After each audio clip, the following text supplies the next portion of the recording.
Au menu aujourd'hui, le thiep boudjen sénégalais. Ce plat de riz cuisiné dans une sauce épicée et accompagné de poissons et de légumes que beaucoup de gens aiment, mais qui connaît vraiment son histoire. Thiep boudjen, littéralement riz au poisson en langue wolof, la langue nationale du Sénégal, est un plat qui est le plus populaire des plats sénégalais. Sa date d'apparition reste encore assez floue, mais une chose est sûre, c'est que la success story du thiep boudjen sénégalais débute vraiment au 19e siècle à Saint-Louis.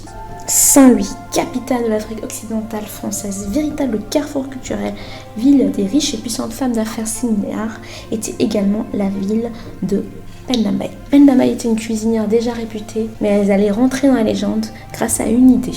Un jour, elle eut l'idée de rajouter à la préparation de son thiep boudjen des tomates cerises rissolées. Le succès fut fulgurant et gagna rapidement le cœur des Saint-Louisiens et des Saint-Louisiennes. Penda Mbaye était devenu un véritable mythe, symbole de la ville de Saint-Louis. Son nom est d'ailleurs aujourd'hui fortement associé à cette ville du Sénégal.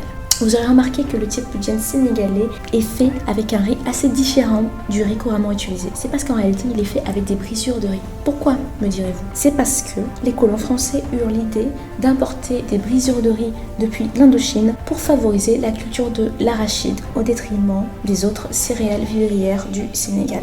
Il a su s'adapter avec son époque. Il s'est adapté et plusieurs variantes sont apparues. Le thiep rouge, le thiep blanc, le thiep à la viande, thiep bouillap, le thiep au poulet, thiep bouguinard. Il a eu aussi son succès en dehors des frontières du Sénégal, puisqu'au Mali, il est devenu le zamé, en Guinée, le riz au gras, et il est devenu le jollof rice, sa version la plus populaire. Ce jollof rice mérite à lui tout seul une vidéo tant il déchaîne les passions. Le succès du thiep boudjen va au-delà de l'Afrique, puisqu'apparemment, il aurait traversé l'Atlantique lors de la traite négrière pour donner le Savannah Red Rice aux États-Unis. Ah oui, un succès planétaire ce thiep boudjen bientôt. Une chose est certaine, c'est que le plat fétiche de Penda Mbaye a encore de très beaux jours devant lui. Et c'est tout pour aujourd'hui, pour ces anecdotes culinaires sur le thiep boudjen. Et je vous dis à bientôt pour de nouvelles anecdotes. Et sur ces mots, djerejef.